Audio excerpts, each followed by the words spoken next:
Well, thank you so much for joining me here. I'm going to start with you, Annemie VERMEYLEN. You're from the Belgian offshore platform, and Belgium is really quite a small country with only 64 kilometers of coastline compared to 1,085 kilometers of coastline in France, but you are quite the champion. There's already 2.2 gigawatt of installed and commissioned offshore wind energy capacity off the Belgian coast, and there is more to come. Tell us more about the plan. Yes, so the federal government decided back in 2018 already to double the capacity and to designate new zones in the Belgian part of the North Sea, which is indeed tiny. The surface in total is 3,500 square kilometers. So, but the second zone has been designated, and now the government is working on the legislative framework, and they have doubled in October, so recently 2021, to increase the offshore wind target in the second zone up to 3.5 gigawatt to be developed in the new zones. And I have brought a map of the North Sea where you see how tiny our Belgian North Sea is. So the thing in yellow, and you see all the exclusive economic zones, and the Norwegian exclusive economic zone is huge, so we're very jealous of your huge resources. So just to give an idea of the proportions.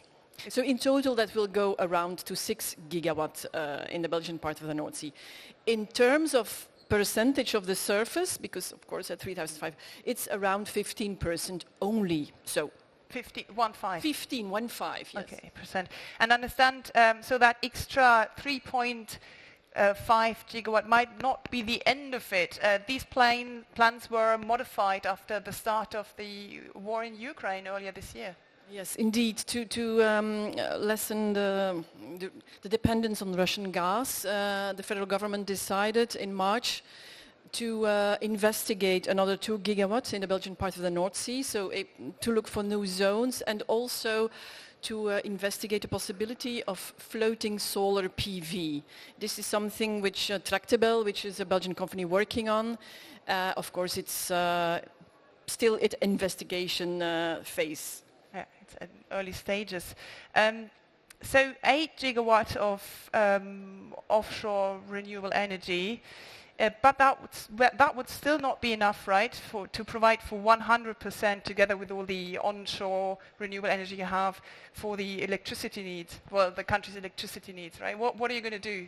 Yeah, so to give an idea, so we are 11 million inhabitants, our small country, and we have around 80 terawatt hours total demand, which is a lot if you compare it to Denmark, for instance, just to give but it's because we have a big petrochemical cluster in Antwerp, the port of Antwerp, which is a second worldwide, and so that's a huge demand there, industrial demand.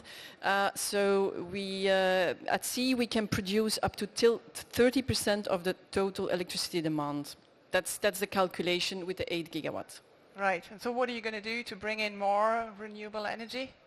Yes, so Belgium is looking at interconnections. There has been a memorandum of understanding with Denmark, Triton Interlink. There is already an interconnection with the UK, Nemo Link.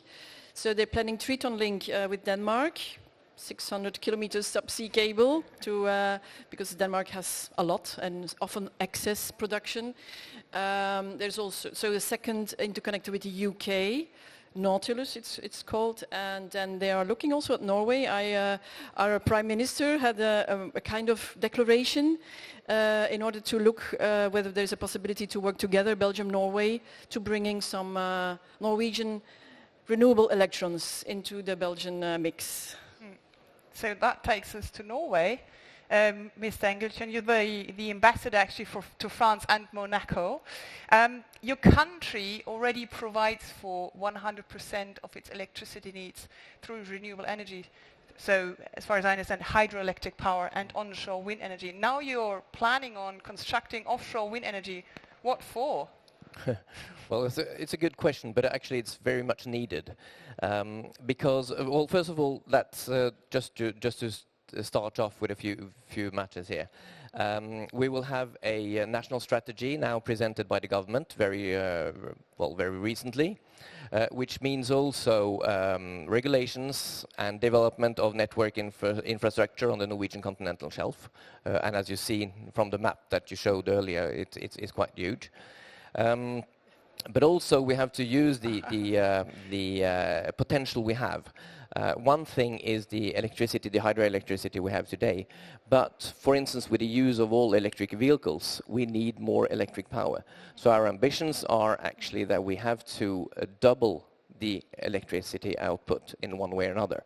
So we need to do this from other sources, and renewable by wind, offshore wind basically is one of the ideas. So and we have a long tradition. Already we had floating offshore wind already from 2009, where that was the world's first floating turbine.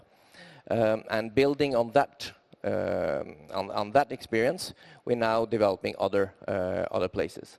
So one thing is, for instance, Havre in Tampen, which is the largest floating wind farm under development now.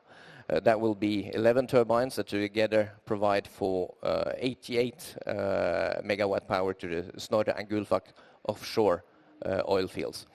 But also because we need to electrify the oil and gas sector.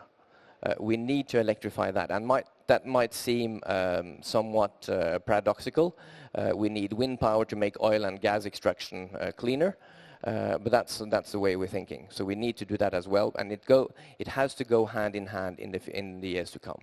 Are there any concrete figures you can give us for offshore wind energy? Well, the plan is now we're going to provide for 30 gigawatt by 2040, and that means around 1,500 wind turbines within the next 20 years. So it's fairly ambitious. Definitely.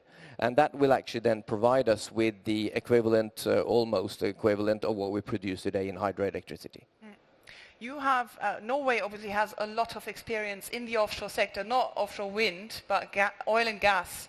Do you think you can use that expertise you gathered in that area to transform it into offshore wind energy?